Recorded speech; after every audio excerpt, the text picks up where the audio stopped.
Talk to me. WSRadio.com. Welcome to Big Bet, the sports wagering show from coast to coast and worldwide, highlighting the matchups, betting lines, and totals, and all you need to make the right decision. It's Big Bet, focusing our attention on the winning bet. Live from San Diego, it's Big Bet. And away we go on a championship Sunday that is going to feature some great AFC championship football and some NFC rematches of 2019. Welcome, everybody, from the WS Radio Network in San Diego, California. College basketball we go. We are joined with Coach Steve Fisher on a great championship radio run. Coach, how are you on this day? I'm good, Felix. How are you, my friend? I'm doing great. We're inside the studio recording a little Big Bet for Championship Sunday. And boy, I talk about Championship Sunday. The house that you built, Viejas Arena, will be rocketing, sold out. And this is as we record this, so people will probably be listening to this today and tomorrow. But boy, what a great run of 18-0 for a program that you built and an arena that you have risen from very limited attendance to sellouts, as we see a sellout today against Nevada, or tomorrow when they listen to it. You've already played Nevada, but you must be pretty excited about what's happening over there at San Diego State. Yeah, we are, Felix. This is a very, very good basketball team, and you know what it takes to have a good basketball team. I know your pedigree, your relationship with Jerry Tarkanian and his great teams at UNLV. Well, we have the look of that kind of team. We're big, we're athletic, we've got experience, we've got 2 fifth-year seniors and a fourth-year redshirt junior that are leading our ball club, and we're legitimate. I said this to someone: if you took our team, Kansas, Duke, and Baylor, and put them all in the gym playing shirts and skins, and we would be right there. We would fit in terms of athleticism, skill level, and talent, and that says a mouthful. So we're good. We're 18-0, and we're really good. Well, when you look at the parity in college basketball, you know, I'm so happy that you mentioned my man, Jerry Tarkanian, because I was just sharing the story earlier in the broadcast where that I would sit in Jimmy O's and I'd have a napkin and I would just pick his brain about different defenses and in sitting with him, I came away like of a coach's perspective. And you're absolutely right. We're joined with Coach Steve Fisher, who built the San Diego basketball program to what it is today. And I just have the utmost respect for this gentleman, because I can remember, and I tell the story all the time to people, I can remember watching a San Diego State game.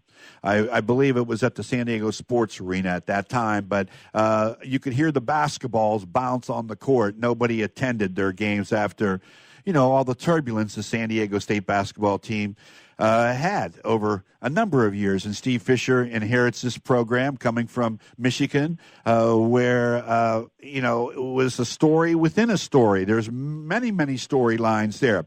But I want to get back to my train of thought, and you're right about this team. You know, I've watched a lot of college basketball, and I really noticed one thing. I think college basketball is that you have a lot of great individual players. But what really, I think, separates the men for the boys in a 40-minute game, you can correct me if I'm wrong because you're the expert, I'm just the observer, Coach, but depth. This San Diego State team has depth. I mean, their second five, you go 8, 9, 10, and if some coaches, Tark would say, listen, if you have 6, you're good. But this seems to me that this San Diego State might have 10 or 11 deep as far as not losing anything when you make those substitutions, Coach. I think you're spot on with that, Felix. We have wonderful depth, and so often when you go to the bench, you hope that you can hold serve and not lose ground, where with our ball club, with Coach Usher's team, they can put people in and expect a lift when they come in. And we go 8, 9, 10 deep, no question about it. We're like everybody. We've been nicked up a little bit with injuries.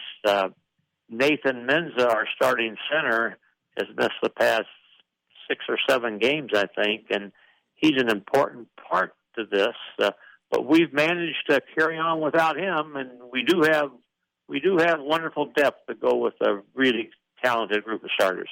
Coach, I was going to ask you this. I see you around a lot of charities and a lot of events, a lot of restaurants. And the last time I was at Speaka's, I believe that you were entertaining some guests there. And I always wanted to ask you this question in regard that in college basketball, there's 2 halves. But, in professional basketball, there's 4 quarters. Women, the WNBA has gone to 4 quarters. Women's college basketball has gone to 4 quarters. What is it about the 20-minute halves that men's basketball hasn't followed protocol? I think it's, Felix, the old standard. You get used to something and you find it difficult to change. You remember back when people thought that the three-point line and the shot clock would be the demise of college basketball, and all it has done is enhance it. It's past time for the men's basketball to do what everybody else has done and go to the quarters, go to 4 quarters. I'm a big advocate of that. We've experimented with that in the NIT tournament, and it's worked out really well. So I think in the foreseeable future, we'll go to 4 quarters, and they'll probably also change how they administer the foul rule and that sort of thing to help speed up the game a little bit too. Leads me into my next question. We're joined with our Hall of Famer, Steve Fisher, here in San Diego. The Aztecs off and rolling. 18-0. They're the last unbeaten team. Auburn was handed a bad shellacking by Alabama the other night. That's another good. Bruce Pearl down there, a tremendous coach, followed his career for a long time. But getting back with Coach Steve Fisher, talking about the 20-minute halves, I see that, there are no leads that are safe in college basketball because you have 2 20-minute halves. And I think that you have to have the same type of momentum and impact in the first 10 minutes of the second half. San Diego State has shown me a lot of things.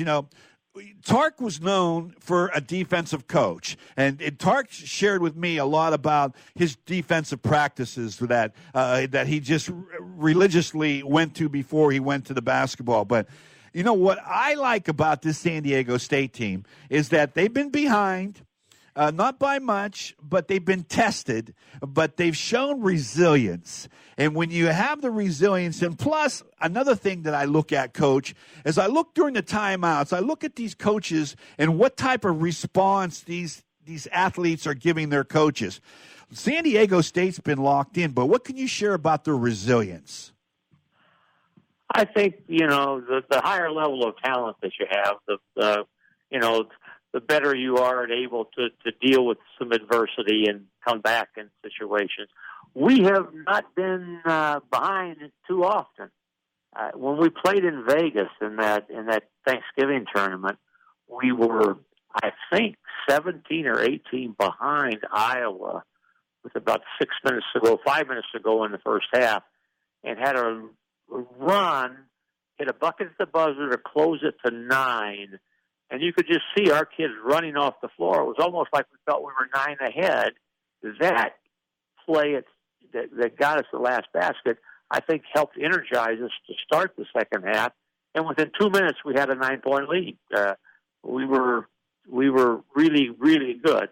But we're a team that we guard, and we can get runs, especially at home. We used to always say, if you can get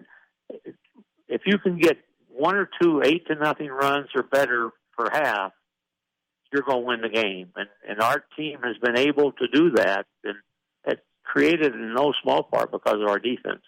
You know, it's funny because Tark would tell me that they had this easy 8. He put in 3 or 4 players, and all they had to do was make sure that their defense was going to score them 8 points, and they called it the easy 8. And so when he called easy 8, these 3 players went into the game, and they did it with their defense. And I think you have to have that. I've been watching a lot of Big Ten. I watched the Iowa Michigan game last night. I don't know if you saw the end of that game, but did you catch that game last night? Because Juwan Howard, one of your former players who's just absolutely a beautiful young man as far as loving the game of basketball and being a long-time player in the NBA as well as being a long-time assistant to the best system in basketball, and that's Pat Riley's system down there in Miami. Did you catch the finale and the final minutes of that Michigan-Iowa game last night?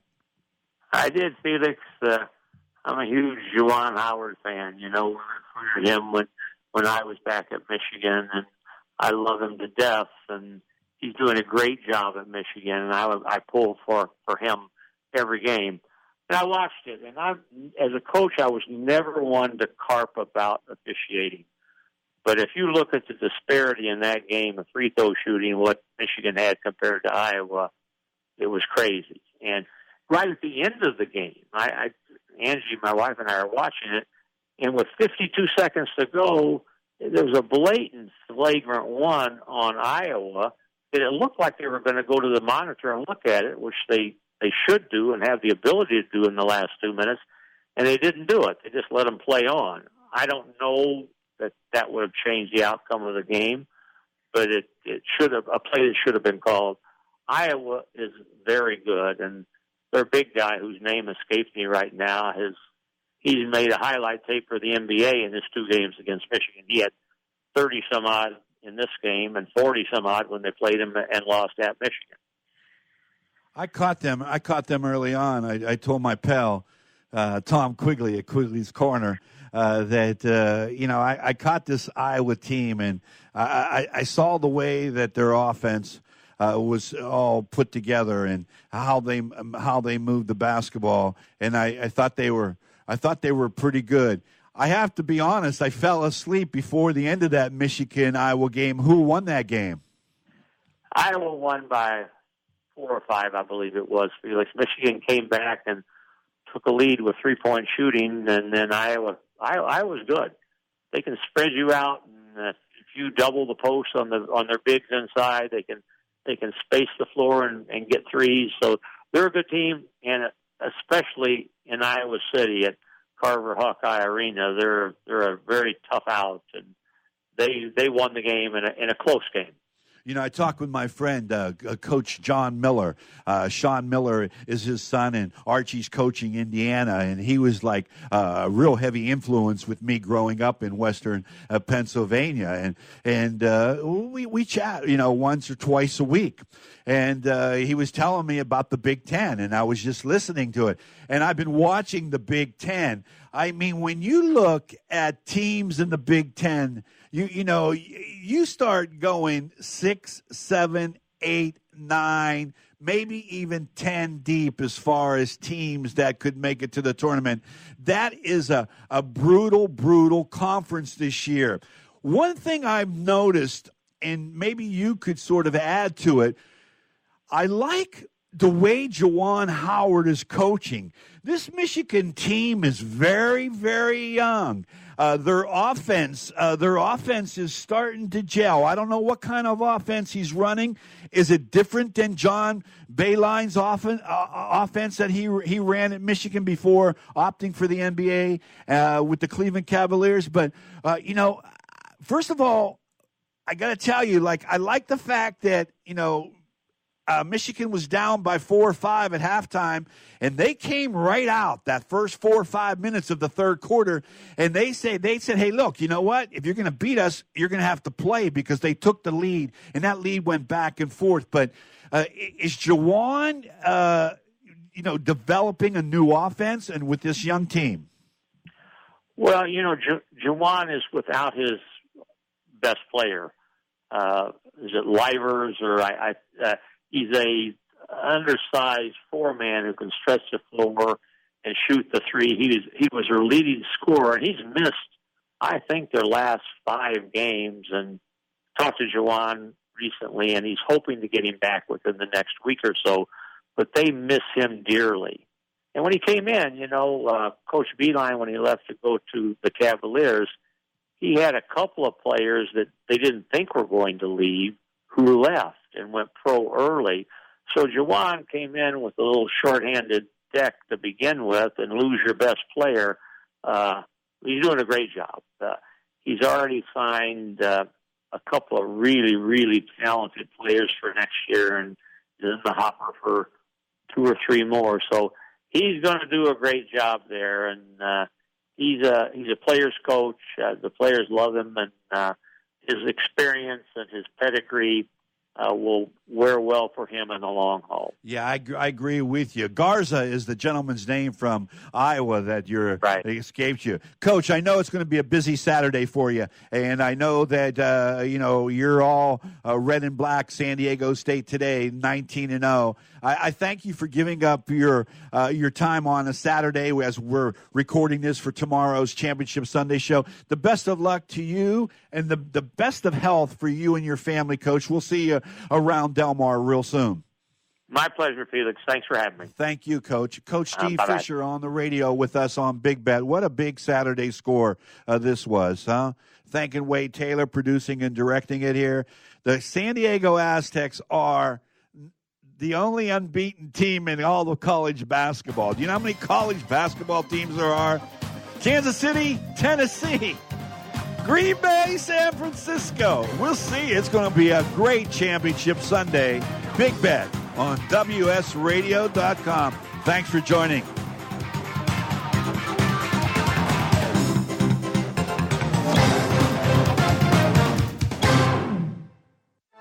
Have you tried DRF Formulator PPs at DRF.com? Take your handicapping to the next level with premium features not found in DRF Classic PPs, including one-click access to complete race charts, full-screen video replays with both standard and head-on views, add your notes for a card, horse, or trip, and access from any device. View Timeform U.S. pace figures, get customized printing options, and so much more. Try DRF Formulator PPs today at DRF.com/PPs. Hi, everyone. Felix Taverna for Rough and Ready Moving and Storage. From down the street to across the country, if your move is too tough, you call Rough. That's my man, John Ruff, R-U-F-F, Rough and Ready Moving and Storage. Local or cross-country, military moves, corporate relocations, packaging, storage. They have it all in the Temecula Valley. That's roughandreadymoving.com. That's Rough and Ready, R-U-F-F, and readymoving.com. When you talk about San Diego legends, you got to talk about Big John at Tip Top Meats, a European delicatessen unlike anything in San Diego. You know, it's located in Carlsbad, and traditionally, it's been a fan favorite for many. Big John does it right. With the holiday season just around the corner, it's your best bet. Big John, Tip Top Meats, and top shelf fish. I mean, that's a daily double. You've been there, you know, it's legendary. The most trusted information provider in horse racing is now the leading logic in sports handicapping. The daily racing form has launched DRF Sports. Visit sports.drf.com to learn more and get the edge you need to win big.